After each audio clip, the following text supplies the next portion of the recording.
아, 됐습니다. 네. 다른 물건을 볼까요? 저는 이번에 낙찰 될 줄 알았는데 낙찰이 안 됐거든요. 사건 번호도 좋죠. 117777. 백석동에 있는 천안 베스트빌 2차 오피스텔. 오피스텔 어때요? 괜찮아요? 5,300. 싸요? 지금 임대가는 1,050. 기가 막히죠. 이 사람들이 진짜 이렇게까지 안 쳐다본다니까, 지금. 지금 경매 물건이, 지금 뭐 물만 고기만인데 경기가 어려우니까 확실히 인기가 많이 좀 떨어졌어요. 그러다 보니까 수익률은 무지무지하게 좋아요. 아니, 5,300, 물론 이거를 5,300에 받기는 어렵겠지. 이게 월세가 50이 나오는 건데 7,600에서 한번 떨어진다? 저는 좀 그게 좀 이해가 안 갔었거든요. 그렇다고 뭐 하자가 있냐, 여기에. 지금 보시면 2,000에 45잖아요. 1,000에 오시는 분 나온다고 보면 돼. 이 임차인분이 바보냐고. 본인도 봤을 때, 여기 2,000에 45, 뭐 적당하네 하고 들어온 거잖아. 2016년도에 사셨고, 그날 바로 근저당 설정했죠. 대출은 보니까, 이 네 채예요, 네 채. 총 네 채. 네 채 해서 3억 3,600 정도가 대출이니까, 한 채당 한 8,000 좀 넘게씩 대출을 받은 것 같아요. 그렇죠? 채권 최고의 1억 정도를 받았다. 보시면 되고, 그러니까 2016년도, 그다음 얘는 23년도. 그러니까 이거는 인도명령 대상자고 소액 임차인이에요. 소액 임차인이라는 거는 최우선 변제 금액을 받아가는 임차인. 그렇기 때문에 뭐가 필요하죠? 낙찰자의 명도 확인서가 필요하죠. 그래야 그 소액 임차 보증금이라도 배당을 받을 수가 있는 거예요. 명도 확인서 플러스 인감증명서가 필요한 거예요. 그러니까 명도하기에 이런 것들은 물론 손실이 좀 있죠.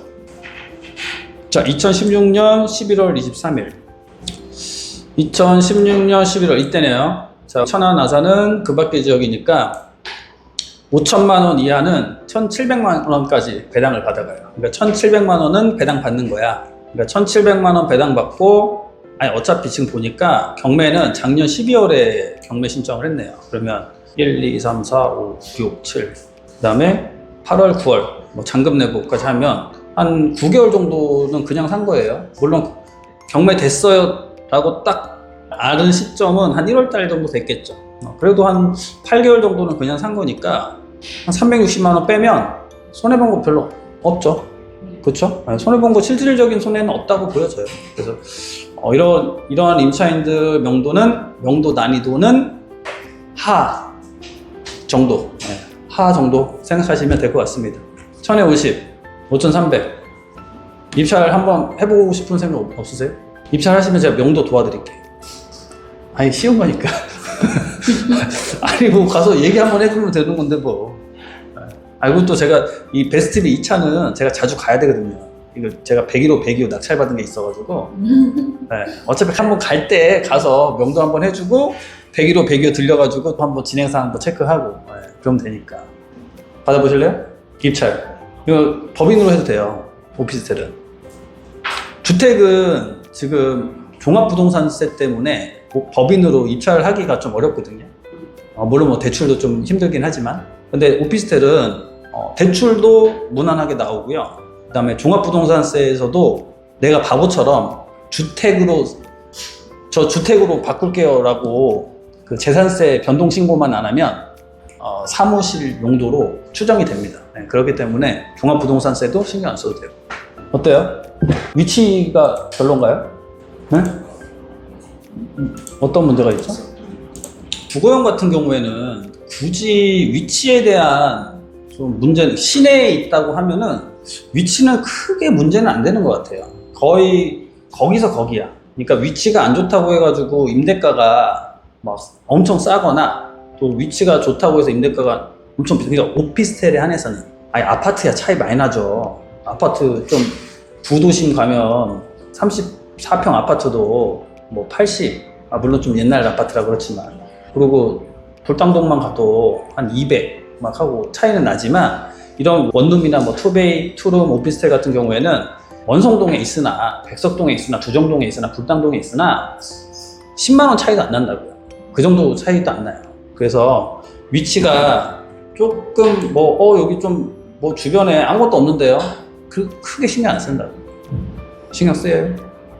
그죠? 많이 본인이 살림을 하면 뭐 주변에 뭐 마트도 있고 막 해야 되지만, 근데 뭐 마트도 가까운 데 있다. 롯데프레시 생각해보니까 마트도 가까운 데 있어. 그래서 크게 위치적으로 뭐 문제가 있거나 하자가 있거나 그러진 않다. 바로 코앞에 편의점도 있고요. 이 건물이에요, 이 건물. 1층, 2층은 상가고요. 3층부터 10층까지. 그죠? 10층 중에 6층. 방 2개, 투룸형이네요. 이게 총 4개가 나왔기 때문에 잘만 하면 4개 중에 하나 정도는 싸게 살 수 있지 않을까. 그러니까 한 5천만 원대로 해가지고 한 4개 다 넣어보는 거지. 다 되면 좋고. 다 되면 좋은 거 아니에요? 5천만 원대 해가지고.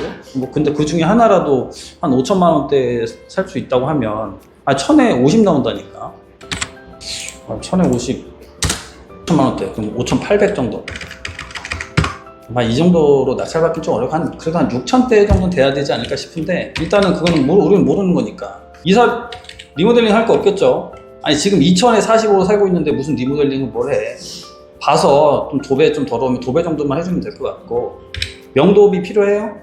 네, 명도비 과감하게 빵원 잡겠습니다. 빵원.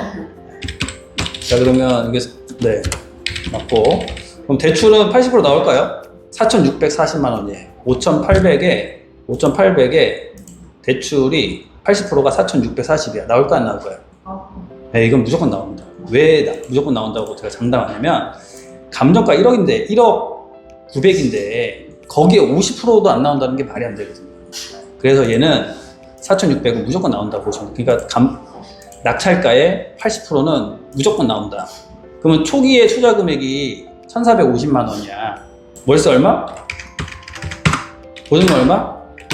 자, 지금 잘못됐나? 잠깐만, 잘못됐나? 수익률이 90%가 나온다고? 그러니까 5천만 원대 받으면 이런 불상사가 발생한다고요. 90% 수익률이 나오는. 그러니까 적당하게 이제 써야겠지. 근데 제가 얘기한 것도 그래도 한 6천만 원대는 되지 않겠냐라고 얘기한 게 바로 그거고. 그러니까 이거를 6천 이하로 살 수 있다고 하면 이런 말도 안 되는 수익률이 발생한다고요. 왜 그러냐면 대출도 80% 나오는데 이 보증금 1,000만 원을 여기 웬만하면 1,000만 원 받을 수 있기 때문에 그렇거든요. 1,000만 원 받으니까 내 투자 금액 자체가 450만 원밖에 안 들어가는 거죠. 그렇죠? 그렇기 때문에 이자는 만약에 법인으로 한다고 하면 4.2는 좀 어렵고요. 4% 후반까지는 보셔야 돼요. 4% 후반. 법인으로 만약에 한다고 해도 이 정도 나옵니다. 어때요? 이거 빨리 했어야죠. 저쪽에 산다 하잖아 이제. 그래서 저는 여기 괜찮다고 봐요.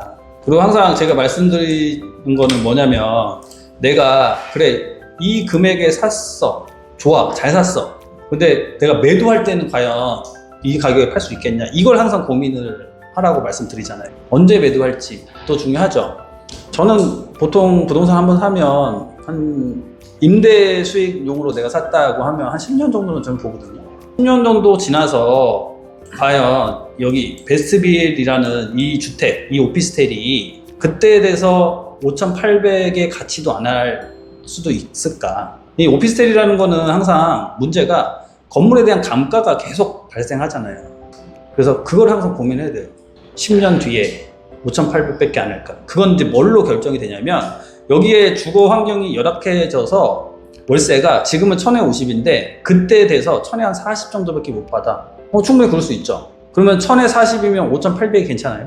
그때 이제 10년 뒤에 투자한다는 사람이 나와도 1,000에 40 정도 월세를 받는데 5,800에 일반 매매가 나왔어. 그럼 살 것 같지 않아요? 그렇죠? 네. 그러니까 그렇게 좀 보시면 될 것 같아요. 그리고 지금은 제가 지난주에도 전월세 전환율 관련해서 말씀드렸지만, 전월세 전환율이 계속 오르고 있다고 말씀드렸죠. 그 이유 중에 하나가 이러한 오피스텔, 도시형 생활주택, 다세대 빌라 건축이 지금 안 되고 있어요. 그럼 공급이 안 되고 있다. 공급이 안 되고 있는데 계속 수요는 계속 들어오고 있잖아요.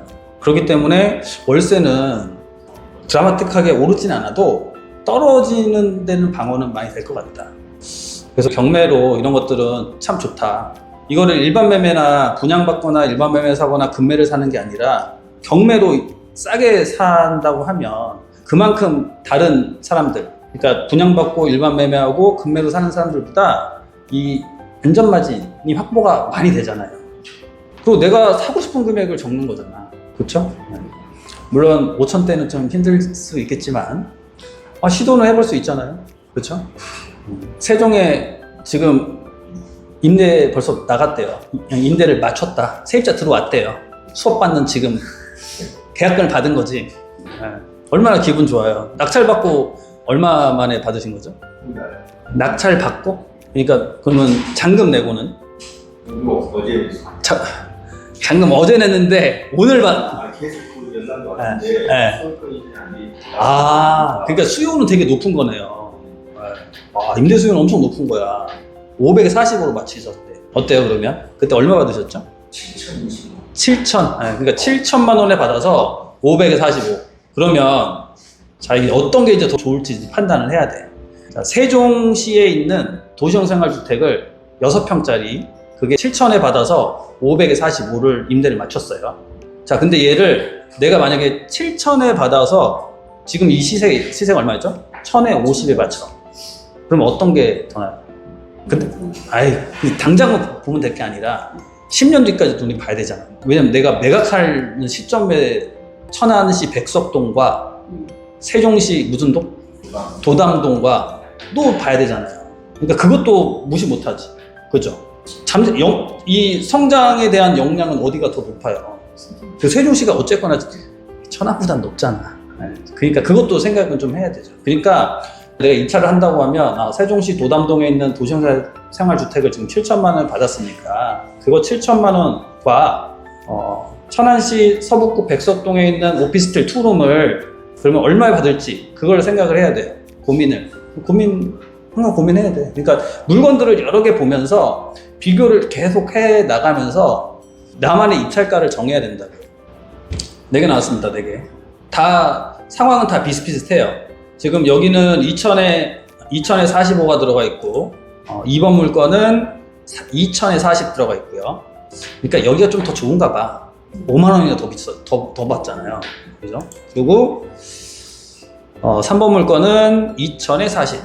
얘도 2000에 40이야. 근데 여기는 보니까 임차권 등기가 되어 있네요. 그러니까 이분은 올해 초에 3월 달에 임차권 등기를 하고 이사를 그러니까 이것도 체크는 해봐야 돼요. 그러니까 임차권 등기하고 이사를 갔는지 아니면 내가 임차권 등기만 해놓고 이사 가려고 했는데 보증금을 못 돌려받아가지고 그냥 임차권 등기만 되어 있는 상황인지 그것도 체크는 해봐야죠. 자, 그럼 4번 물건은 4번 물건 같은 경우에는 이분은 좀 보증금이 좀 크네요. 3000에 30.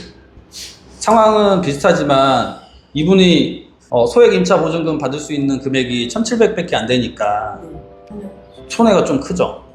한 10개월 정도 월세 안 냈다고 해도 한 1000만 원 정도 손해 보잖아요. 그러면 나 1000만 원 못 받았으니까 배째 할 수 있을까요? 왜냐면 1700만 원 있잖아. 어쨌거나 이분 임차인은 1700만 원, 자기는 1700만 원에서 지켜야 되잖아요. 근데 만약에 이 낙찰자한테 협조를 안 했을 경우에 발생할 수 있는 일. 확인서를 안 해줘. 명도 확인서 안 해줘. 네. 안 해주면. 안 해주면 못 간다. 근데 계속 살 거야. 나 몰라. 계속 살 거야. 이러면. 소송해요? 무슨 소송이에요? 그러니까 여기 이 상황에서도 있잖아요. 이 상황에서도 이 소액 임차인은 낙찰자를 따라갈 수밖에 없어요. 왜냐면 계속 거부를 하잖아요. 명도를 거부하고 나 배당 안 받을 거야. 나 1000만 원 손해봐서. 만약에 그렇게 됐을 때 어떻게 되냐면 그럼 내가 잔금을 냈잖아요. 그럼 잔금을 납부한 시점부터는 어떻게 될까요? 잔금을 낙찰자가 납부한 시점부터는 임대료가 이제 발생하기 시작하는 거예요. 근데 임대료는 3000에 30일까요? 아니죠. 그쵸. 그게 정답이에요. 3000에 30이 아니에요. 그거는 만약에 내가 이 사람이 계속 안 나가가지고 내가 이 사람을 소송으로 해서 내보냈어. 그러면 그 월 차임은 3000에 30이 아니라 내가 낙찰받은 금액도 아니고요. 보통은 이제 차임 감정을 따로 해요. 근데 훨씬 높게 감정이 된다고. 그러면 손해배상에 대한 거 어디 있어요? 내가 이걸 받을 수 있는 거. 이 1,700만 원은 있잖아, 어쨌거나, 거기. 이 사람이 안 받아갔잖아요. 그럼 어디가 있어? 배당을 안 받아갔어. 그럼 어디가 있어? 네, 공탁되어 있어요. 네. 그럼 공탁되어 있는 걸 어떻게 해야 돼요? 야, 나 지금 이 임차인이 안 나가가지고 나 손해를 이만큼 봤거든? 그럼 거기에 뭐 할 수 있어요? 그 공탁된 거를 내가 또 거기에 가압류를 할 수가 있다. 그러니까 결국은 끝까지 가면은 결국은 세입자가 손해를 보는 거야. 결국. 그래서 안 따라올 수가 없다. 그러니까 배째일 수가 없다라는 거죠. 그래서 이것도 결국엔 다 문제 없는 물건들이다라고 보시면 될 것 같아요. 물건 저는 좋게 보고 있습니다. 자, 그리고 이것도 좋은데 제가 진짜